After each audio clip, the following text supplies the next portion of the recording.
নমস্কার, আপনারা দেখছেন চ্যানেল এবিসি। আমি বিজয়, আর প্রত্যেক দিনকার মতো আপনাদের সামনে উপস্থিত হয়ে গেছি। আজ আমি আপনাদের সঙ্গে এখন আলোচনা করব দৈনন্দিন জীবনে ঘটে চলা বিভিন্ন ধরনের ক্রিয়াকলাপ করার সময় আমরা কোনো শুভ সময় না দেখে কিন্তু যে কোনো কাজ দুমদাম করে ফেলি, যার পরিণাম আমাদের ভুগতে হয়। দৈনন্দিন জীবনের এই কাজকর্মগুলি আমরা কোন সময়, কোন শুভ সময় করলে আমাদের ক্ষেত্রে বিশেষ ফায়দা আমাদের জীবনে মিলতে আমরা দেখতে পাবো, সে বিষয়ে আলোচনা করব। হতে পারে আপনি গাড়ি কিনছেন, হতে পারে আপনি আপনার একটি মোবাইল ফোন কিনছেন, হতে পারে আপনি আপনার বাড়ির ছাদ ঢালাই দিচ্ছেন, তার সমস্ত কিছুরই শুভ সময় রয়েছে।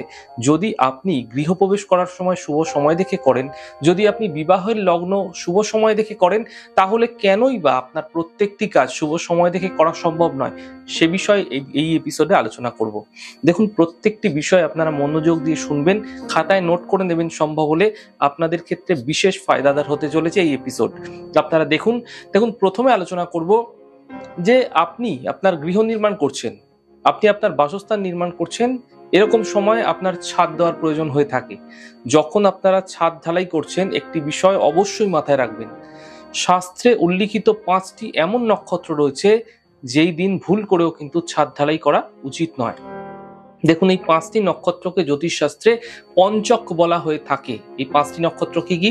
কুম্ভ রাশির ধনিষ্ঠা নক্ষত্র, শতবিশা নক্ষত্র, পূর্ব ভাদ্রপদ নক্ষত্র, উত্তর ভাদ্রপদ নক্ষত্র এবং রেবতী নক্ষত্র। এই 5টি নক্ষত্র চলাকালীন কখনোই কিন্তু ভুল করেও আপনারা ছাদ ঢালাই দেবেন না। এতে আপনার গৃহে বিভিন্ন ধরনের সমস্যা, ঝঞ্ঝাট ক্রমাগত আপনারা দেখতে পাবেন। তাই বাস্তুর অন্যান্য নিয়মগুলি মেনেও যদি আপনারা বাড়ি নির্মাণ করছেন, গৃহ নির্মাণ করছেন, তার পাশাপাশি নক্ষত্র দেখে গৃহ নির্মাণের গুরুত্ব দিলে আপনাদের বাস্তুতে শুভ প্রভাব বৃদ্ধি পেতে আপনারা দেখতে পাবেন। হতেই পারে আপনারা অনেকেই বছরের অনেক সময় কিন্তু বস্ত্র ক্রয় করে থাকেন, বিশেষ করে পুজোর সময় তো ক্রয় করেনি। কিন্তু আপনি কি জানেন, বস্ত্র ক্রয় করার জন্য এবং বস্ত্র পরিধান করার জন্য জ্যোতিষশাস্ত্রে কিছু নাক্ষত্রিক বিধি বলে দেওয়া হয়েছে মুহূর্ত চিন্তামণি গ্রন্থে। যদি আপনারা বস্ত্র ক্রয় করছেন, সেক্ষেত্রে সর্বদা মৃগশিরা, রেবতী, চিত্রা নক্ষত্রে আপনারা বস্ত্র ক্রয় করতে পারেন। এদিন অত্যন্ত বিশেষ শুভ। এছাড়া উত্তর ফল্গুনী নক্ষত্রেও করা যেতে পারে। মাথায় রাখতে হবে, বস্ত্র পরিধান করা যখনই আপনারা শুরু করবেন, এক্ষেত্রে সেই বস্ত্র দ্বারা আপনার কিন্তু জীবনে কিছু বিশেষ সুফল মিলতে পারে। সেক্ষেত্রে আপনাদের চিত্রা নক্ষত্র, অনুরাধা নক্ষত্র এবং রেবতী নক্ষত্রে বস্ত্র পরিধান করা শুরু করলে, এবং বিশেষত শনিবারকে অ্যাভয়েড করবেন, মঙ্গলবারকে অ্যাভয়েড করবেন, তাহলে আপনাদের ক্ষেত্রে জীবনে সুফল মিলতে সেই বস্ত্র দ্বারা দেখতে পাবেন। দেখুন, যদি আপনি কোনো জুতো ক্রয় করতে যাচ্ছেন, অবাক হচ্ছেন? দেখুন, প্রত্যেকটি জিনিসেরই গুরুত্ব কিন্তু জ্যোতিষশাস্ত্রে বলা হচ্ছে। আপনারা সঠিকভাবে জানুন, এগুলি মেনে আপনারা আপনাদের জীবনে চলুন। আপনারা তো জুতো কিনেই থাকেন, আপনারা তো বস্ত্র কিনেই থাকেন, আপনারা তো নতুন বস্ত্র পরিধান করেই থাকেন। শুধুমাত্র শুভ দিনের অপেক্ষায় থাকুন, সেই শুভ দিন এই প্রক্রিয়াগুলো করুন। আপনারা দেখুন আপনাদের জীবনে চমক কিরকম আসতে থাকে। আপনি যদি কখনো জুতো ক্রয় করতে চাইছেন, তাহলে এই জুতো কোন দিন আপনাদের ক্ষেত্রে ক্রয় করা উচিত? জ্যোতিষশাস্ত্র কি বলছে এই সম্পর্কে?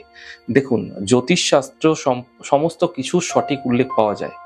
তার মধ্যে যদি আপনারা জুতো ক্রয় করতে চাইছেন এবং জুতো পরিধান করতে চাইছেন, এমনটি জ্যোতিষশাস্ত্রে নক্ষত্র মেনে করলে আপনার জীবনে বিশেষ ফল প্রাপ্তি ঘটতে আপনারা দেখতে পাবেন।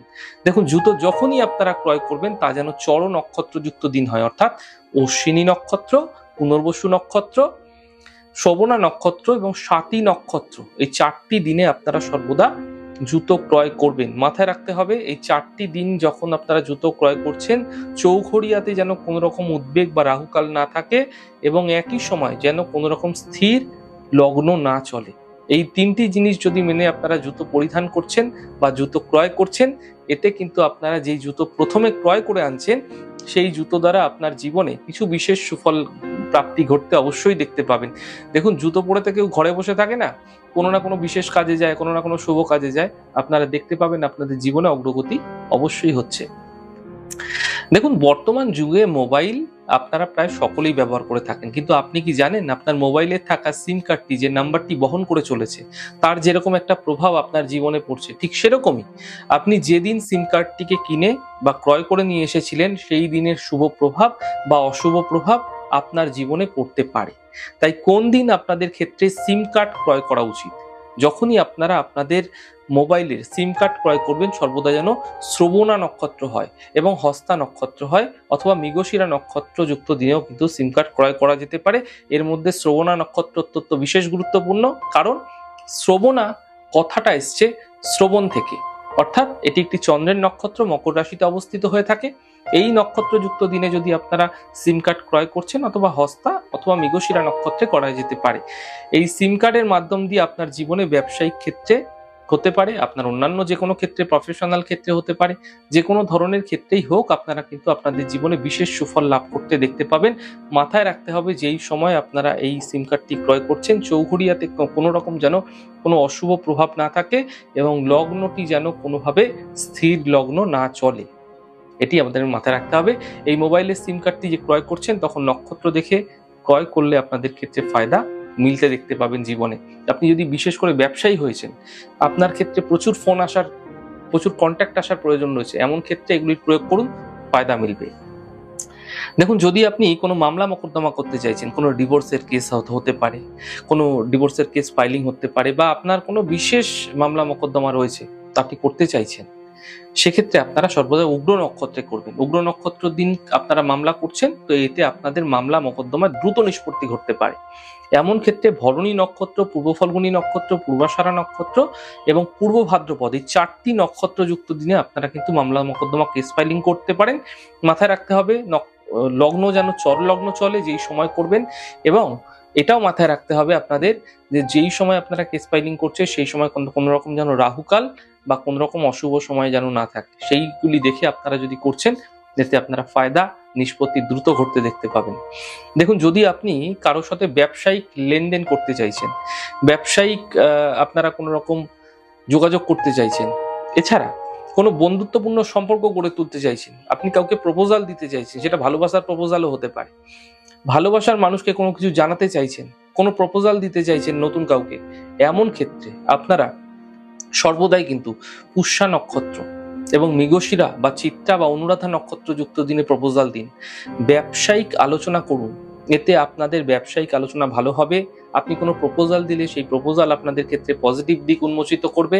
তাই নক্ষত্র মেনে আপনারা বন্ধুত্বপূর্ণ সম্পর্ক করুন, আপনাদের ক্ষেত্রে শুভ হবে। মাথায় রাখতে হবে নক্ষত্রটি চলাকালীন যেন স্থির লগ্নের প্রভাব থাকে এবং কোনো রকমভাবে রাহু কালের প্রভাবযুক্ত সময়কালে কোনো প্রপোজাল কাউকে দেবেন না। তা অনলাইনে হতে পারে, ফোনের মাধ্যমে হতে পারে, সামনাসামনি হতে পারে, কোনোভাবেই তাকে দেওয়া যাবে না। রাহু কালকে ক্রস করে শুভ সময় দেখে করুন, ফায়দাই ফায়দা দেখতে পাবেন জীবনে। দেখুন, আপনারা ধনতেরাসের সময় কি হয়েছে, এই যে ধনতেরাস গেল, ধনতেরাসের সময় অনেকেই কিন্তু সোনা কিনেছেন, অন্যান্য যে কোনো ধাতু বস্তু ক্রয় করে থাকেন। কিন্তু এছাড়াও সারা বছরের মধ্যে যখনই গুরুপুষ্য যোগ আসে, অর্থাৎ বৃহস্পতিবার যুক্ত পুষ্যা নক্ষত্র পড়ছে, এরকম কোনো দিনেও কিন্তু যদি আপনারা সোনা বা কোনো রকম ভাবে আপনারা কোনো ধাতব বস্তু ক্রয় করছেন, সেই একই ফল আপনারা মিলতে দেখতে পাবেন। আপনারা কি জানেন? তাই আপনারা যদি গুরুপুষ্য যোগ করছে, তাহলে সোনাও ক্রয় করতে পারেন। যে কোনো ধাতব বস্তু, বিশেষ করে সোনা অত্যন্ত শুভ, তাতে আপনাদের কিন্তু ফায়দা মিলবে। তাই আপনারা কখনো যদি বিশেষ শুভ তিথিযুক্ত দিনে কোনো শুভ তিথিতে কোনো সোনা ধাতু কিনতে চাইছেন, আগে কিনতে পারেননি, ধনতেরাসের সময় কিনতে পারেননি, তাহলে আপনারা গুরুপুষ্য যোগে কিনুন, আপনাদের ক্ষেত্রে একই সুফল মিলবে। মাথায় রাখতে হবে স্বর্ণ কেনার সময় সর্বদা যেন স্থির লগ্ন চলে এবং রাহুকাল যেন না চলে, বা অশুভ কোনো প্রভাব সেই সময়কালে চৌঘুরিয়াতে যেন না থাকে। দেখুন, আপনারা আপনার গৃহে অনেক সময় কি হয়, লবণ শেষ হয়ে যায়। লবণ শেষ হয়ে গেলে হঠাৎ কোনো দিন আপনারা লবণ কিনে নিয়ে যে কোনো সময় চলে আসেন। মাথায় রাখতে হবে লবণ যে কোনো দিন যে কোনো সময় আপনারা কিনবেন না, এবং যে কোনো স্থান থেকে, যে কোনো দোকান থেকে হঠাৎ করে কিনবেন না। দেখুন, লবণের মধ্যে না সংস্কার থাকে। একটা কথা আছে যে আমি লবণ খেয়েছি তো নুন খেয়েছি, তো কখনো বেইমানি করব না। অর্থাৎ লবণের সঙ্গে কিন্তু সংস্কার জড়িয়ে রয়েছে, এটা আপনাকে মানতে হবে। তাই যখনই আপনারা লবণ ক্রয় করবেন, সর্বদা সেই শুক্রবারই যেন হয়, এবং অন্য কোনো দিন লবণ ক্রয় করবেন না। মাথায় রাখতে হবে শুক্রবার যেন কোনো রকম রাহুর নক্ষত্রযুক্ত দিন না পড়ে, এবং একই সাথে শুক্রবার যেই সময় আপনারা লবণ ক্রয় করছেন সেটি যেন স্থির লগ্ন হয়, স্থির লগ্ন চলাকালীন, এবং আপনাদের রাহুকাল যেন সেই সময়কালে না থাকে সেটাও দেখে নিতে হবে। সেই সময়কালে যদি আপনারা লবণ ক্রয় করছেন, এতে আপনাদের জীবনে ফায়দা সুফল বৃদ্ধি পেতে দেখতে পাবেন। অনেক সময় এমনটি হয়ে থাকে কি আপনাকে শত্রু ভীষণভাবে উত্ত্যক্ত করছে। আপনার পাড়া প্রতিবেশী হতে পারে সেই শত্রু, আপনার কাছের মানুষ হতে পারে সেই শত্রু, আপনার খুব ক্লোজ ব্যক্তি হতে পারে সেই শত্রু কোনো না কোনোভাবে আপনাকে উত্ত্যক্ত করছে। এরকম কোনো একটি বিষয় নিয়ে সে আপনাকে উত্ত্যক্ত করছে যেখানে আপনি কোনো কিছু করতে পারছেন না কিন্তু করা উচিত। এরকম সময় এরকম যদি প্রয়োজন পড়ে যাচ্ছে যে শত্রুর সঙ্গে সামনাসামনি কথা বলে বিষয়টাকে মিটিয়ে নিতে হবে, সামনাসামনি কথা বলে একটা ঝামেলা ঝঞ্ঝাটের মাধ্যমে হলেও বিষয়টাকে মীমাংসা করে নিতে হবে, এমন ক্ষেত্রে আপনারা ভরণী নক্ষত্র, পূর্বাষাঢ়া নক্ষত্র, পূর্ব ফল্গুনী নক্ষত্র এবং পূর্ব ভাদ্রপদ নক্ষত্রযুক্ত দিনে মাথায় রাখতে হবে 4টি নক্ষত্রযুক্ত দিনে যেদিনকে পারিক যোগ পড়বে বা পরিক যোগ যাকে বলা হয়, পরিক যোগ যেদিনকে পড়বে সেই দিন শুভ সময় দেখে রাহুকালকে অ্যাভয়েড করে আপনারা যদি চর লগ্নে শত্রুর বিষয়ে কোনো অ্যাকশন নিতে চাইছেন, দ্রুত সমস্যার নিষ্পত্তি আপনারা ঘটতে দেখতে পাবেন। মাথায় রাখতে হবে এই লগ্ন যেগুলি বললাম এগুলিও আপনাকে মেনে চলতে হবে। এইগুলি মেনে চললে আপনারা কিন্তু আপনাদের জীবনে শত্রু সম্বন্ধীয় যে সমস্ত ঝঞ্ঝাট রয়েছে সেগুলো দ্রুত নিষ্পত্তি আপনারা ঘটাতে পারেন সামনাসামনি কথা বলে। মাথায় রাখতে হবে আপনাকে, যদি আপনি কোনো গাড়ি ক্রয় করতে চাইছেন, গাড়ি অনেকেই কিনতে চান, যদি আপনি গাড়ি ক্রয় করতে চাইছেন আপনারা ভাবেন যে কোন দিন গাড়ি ক্রয় করব, শুক্রবার, বৃহস্পতিবার, বুধবার, মঙ্গলবার, শনিবার দেখলেই সকলে কিন্তু পিছিয়ে আসে। তাই এরকম কোনো ভাবার বিষয় নেই।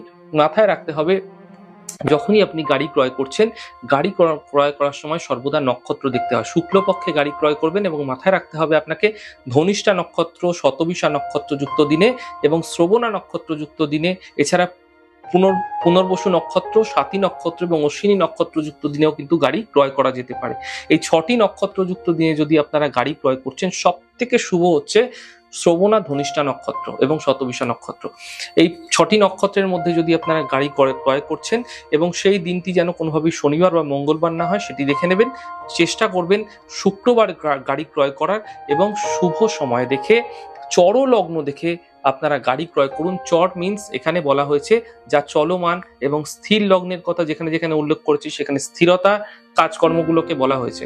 তো চর লগ্নে আপনারা যদি এই কাজ করছেন, গাড়ি ক্রয় করছেন, তাহলে আপনারা দেখবেন আপনাদের ক্ষেত্রে সেই গাড়ি নিশ্চিতভাবে লাক ফেভার করবে এবং বিভিন্ন দিক থেকে সমস্যার সমাধানও করতে পারে সেই গাড়ি, এবং বিভিন্ন দিকে আপনাকে সফলতার একটা দরজা খুলে দিতে পারে।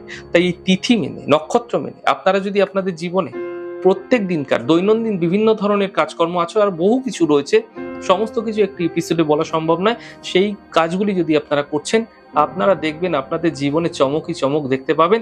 আর এই ছোট ছোট বিষয়গুলো মেনে চলুন, ফায়দা আপনাদের জীবনে অবশ্যই হবে। জ্যোতিষ তাই বলছে, জ্যোতিষশাস্ত্রের বিভিন্ন নাক্ষত্রিক গণনার মাধ্যম দ্বারা আপনাদের জীবনে আসা সংঘর্ষের এক সমাধান করা যেতেই পারে। এই ছোট ছোট আলোচনাগুলি আপনাদের কিরকম লাগছে অবশ্যই লিখে জানান। যদি ভালো লেগে থাকে সেক্ষেত্রে লাইক করতে, কমেন্ট করতে, সাবস্ক্রাইব এবং শেয়ার করতে বন্ধুদের সঙ্গে ভুলবেন না। অনেক ভালো, সুন্দর, সুস্থ থাকুন। আগামী পর্বে দেখা হবে। নমস্কার।